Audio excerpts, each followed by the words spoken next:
Welcome to ஐதா homemade chocolate. Last வீடியோவில் நான் வந்து குனாஃபா சாக்லேட்டோட வீடியோ ஒன்று போட்டிருந்தேன். ஸோ அதுக்கப்புறமா நமக்கு 20 ஸ்மால் குனாஃபா பார் சாக்லேட் வந்து கேட்டிருந்தாங்க. ஸோ அதுக்காக தான் நம்ம இந்த குனாஃபா சாக்லேட் வந்து ரெடி பண்ணிகிட்டு இருந்தோம். அதோட வீடியோ தான் இது. ஆனால் லாஸ்ட் வீடியோவில் நான் ஒரு விஷயம் சொல்லியிருப்பேன். February 14 அன்றைக்கி தான் நான் அந்த சாக்லேட் டெலிவரி பண்ணியிருந்தேன். அன்றைக்கி வந்து என்னோடய லைஃப்பில் எனக்கு மறக்க முடியாத நாளாகவே ஆயிடுச்சு அப்படின்னு சொல்லிட்டு, அது என்ன அப்படிங்கிறதையும் நான் நெக்ஸ்ட் வீடியோவில் சொல்கிறேன் அப்படின்னு சொல்லியிருந்தேன். அது என்ன விஷயம் அப்படின்னா, நான் இந்த பிஸ்னஸ் ஸ்டார்ட் பண்ண ஆரம்பித்தப்போ இது ஆரம்பிக்கலாமா வேண்டாமா அப்படின்னு பல யோசனைக்கு அப்புறம், பல சூழ்நிலைகளுக்கு அப்புறம் தான் நான் வந்து இந்த பிஸ்னஸையே ஸ்டார்ட் பண்ணேன்.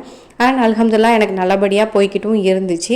அண்ட் குனாஃபா சாக்லேட் லான்ச் பண்ணும்போது எனக்கு ரொம்பவே ஒரு மாதிரியாக தான் இருந்துச்சு. லான்ச் பண்ணலாமா வேண்டாமா, இதுக்கு எந்த அளவுக்கு எனக்கு ரீச் இருக்கும் அப்படின்னு தெரியலை அப்படின்னு சொல்லி தான் நான் வந்து அதையுமே வந்து கொண்டு வந்தேன்.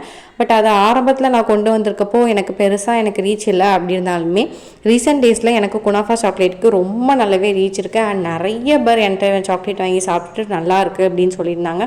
அதுலேயும் முக்கியமாக February 14 அன்னைக்கு என்கிட்ட சாக்லேட் வாங்கி சாப்பிட்டவங்க வந்து கொடுத்த ரிவ்யூ வந்து என் லைஃப்பில் என்னால் மறக்கவே முடியாது அப்படின்னு தான் நான் சொல்லுவேன்.